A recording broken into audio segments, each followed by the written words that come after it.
Hi.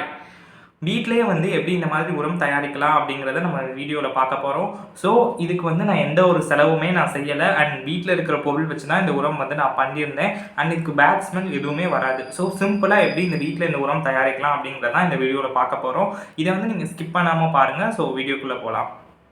நம்ம வேர்க்கடலையை சாப்பிட்டுட்டு வேஸ்ட்டாக போடுவோம் இல்லையா, அதிலிருந்து தான் நம்ம இன்றைக்கி ஃபெர்டிலைசர் செஞ்சுருக்கோம். இதுக்கு நல்லா ஒரு ஹெல்த்தியான ஒரு வேர்க்கடலையோட தோல் தான் தேவை.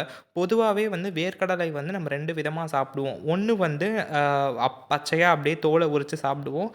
அண்ட் இன்னொன்று உப்பு போட்டு வேக வச்சு நம்ம சாப்பிடுவோம். ஸோ உப்பு போட்டு வேக வச்சிருந்த அந்த தோலை இந்த ப்ராசஸ்க்கு யூஸ் பண்ணக்கூடாது. அப்படி நீங்கள் யூஸ் பண்ணீங்க அப்படின்னா அந்த மண்ணோட அமைப்பு மாறிடும். எந்த ஒரு செடியுமே அது ஆரோக்கியமாக வளராது. ஸோ நல்லா எந்த ஒரு இதுவுமே செய்யாமல் பச்சையாக தோல் இருக்கும் இல்லையா, அந்த வேர்க்கடலையோட தோலை மட்டுமே நீங்கள் யூஸ் பண்ணுங்கள்.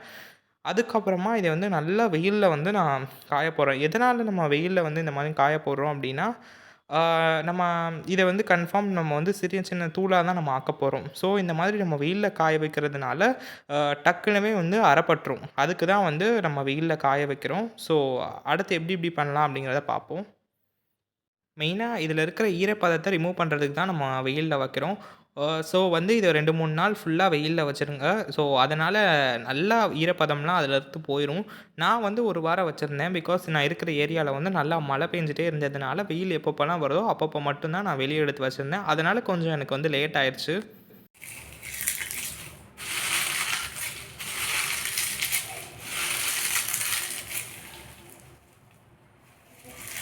ஸோ இந்த மாதிரி சவுண்டை வச்சே நீங்களே கண்டுபிடிச்சிக்கலாம். ஸோ வெயிலில் இது நல்லா ஓரளவுக்கு காஞ்சிருச்சு அப்படின்னு சொல்லி. பொதுவாகவே செடியோட வளர்ச்சிக்கு அதிகமாக இந்த 3 ஃபெர்டிலைசர் தேவை. அதாவது நைட்ரஜன், பாஸ்பரஸ், பொட்டாசியம் இந்த 3ம் கலந்த ஒரு ஃபெர்டிலைசர் தேவை. இது இந்த கடலையோட தோலில் இருக்கிறதுனால நீங்கள் இதை தாராளமாக உங்கள் செடிகளுக்கு யூஸ் பண்ணிக்கலாம். அதாவது என்பிகே அதிகமாக இருக்கிற ஃபெர்டிலைசர் யூஸ் பண்ணக்கூடாது அப்படின்னு சொல்கிறாங்க.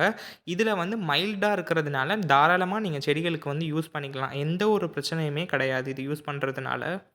அதுக்கப்புறமா இதை ஒரு மிக்சரில் போட்டு நல்லா அரைச்சி எடுத்துக்கலாம். ஸோ அரைக்கும்போது ரொம்ப பவுடர் கன்சிஸ்டன்சியில் வேணும் அப்படிங்கிறதுலாம் தேவையில்லை. ஸோ ஒரு பாதி பதத்துக்கு நீங்கள் நல்லா அரைச்சாலே போதும். மிக்ஸி எதுவுமே ஆகாது. ஸோ பயப்பட தேவையில்லை. நம்ம சேனல் இன்ஸ்டாகிராம் பேஜ்லையுமே இருக்குது. ஸோ ஃபாலோ பண்ணணும் அப்படின்னு இன்ட்ரெஸ்ட் இருந்துச்சு அப்படின்னா டிஸ்கிரிப்ஷனில் லிங்க் தந்திருக்கேன். ஸோ அதை கிளிக் பண்ணி நீங்கள் ஃபாலோ பண்ணிக்கலாம். பொதுவாகவே இந்த ஃபெர்டிலைசர் யூஸ் பண்ணும்போது மண்ணோட அமைப்பு மாறும். அதாவது மண்ணோட தரம் கொஞ்சம் அதிகமாகவே கூடும் அப்படின்னு சொல்கிறாங்க. ஒரு செடியோட வளர்ச்சி அதிகமாக ஏப்ரல் மாதத்துலேருந்து செப்டம்பர் கடைசி வரைக்கும் இருக்கும் அப்படின்னு சொல்கிறாங்க.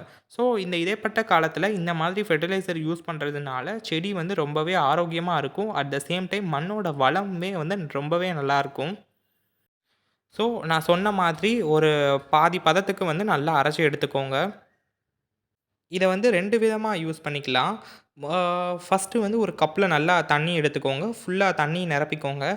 அதுக்கப்புறமா இதில் ஒரு 2 ஸ்பூன் 2லேருந்து ஒரு 3 ஸ்பூன் கூட நல்லா போட்டுக்கோங்க. ஒரு 24 ஹார்ஸ் நல்லா அந்த தண்ணியில் இந்த தோல் ஊறட்டும். இப்படி ஊறும்போது தோலில் இருக்கிற சத்துக்கள் ஃபுல்லாக தண்ணியில் நல்லா கரைஞ்சிரும். அதுக்கப்புறமா அதை விட ஒரு 5 கப்பு மடங்கு ஒரு நல்ல தண்ணியை சேர்த்து மிக்ஸ் பண்ணி இதை செடிகளுக்கு நீங்கள் தெளிக்கிறதுனால அந்த செடி குயிக்காகவே இந்த நியூட்ரியன்ஸ்லாம் போய் சேர்ந்துரும். ஸோ இப்படி பண்ணும்போது செடி நல்லாவே வளரும். அண்ட் பூக்களுமே சைஸ் ரொம்ப பெருசாக பூக்கும்.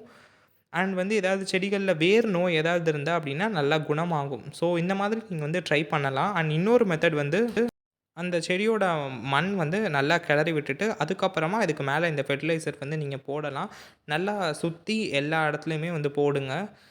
வேர்க்கடலை நம்ம நேரடியாக போடலாமா அப்படின்னு நீங்கள் கேட்குறீங்கள்ல. ஸோ நேரடியாக போடும்போது என்ன பிரச்சனை வருது அப்படின்னா, அதுக்கு மேலே ஒரு மூடாப்பு மானி போடுவீங்க. ஸோ மூடாப்பு மானி போடும்போது நம்ம தண்ணி ஊற்றுறதுனால அதில் தண்ணி தேங்கிட்டே இருக்கும்.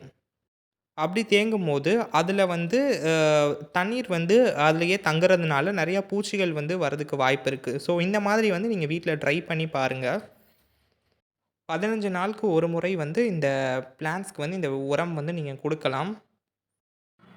ஸோ நான் சொன்னதெல்லாம் வச்சு தான் நான் வீட்டில் ப்ரிப்பேர் பண்ணி பிளான்ட்ஸ்க்குலாம் கொடுத்தேன். ஸோ ஒரு 1 வீக் அப்புறமா நான் ரிசல்ட்ஸ் பார்த்தேன். ஸோ நல்லாவே செடிகளுக்கு வளர்ந்துருந்துச்சு.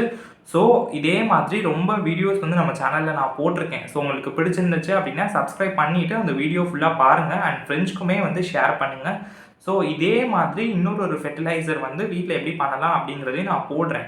ஸோ வந்து நீங்கள் வந்து உங்கள் பிளான்ஸ்க்கு யூஸ் பண்ணி உங்கள் ரிசல்ட் எப்படி இருக்குது அப்படிங்கிறத நீங்கள் கமெண்ட் பாக்ஸில் சொல்லுங்கள். ஸோ தேங்க்ஸ் ஃபார் வாட்சிங் திஸ் வீடியோ. அடுத்த வீடியோவில் நான் உங்களை பார்க்குறேன். பாய்.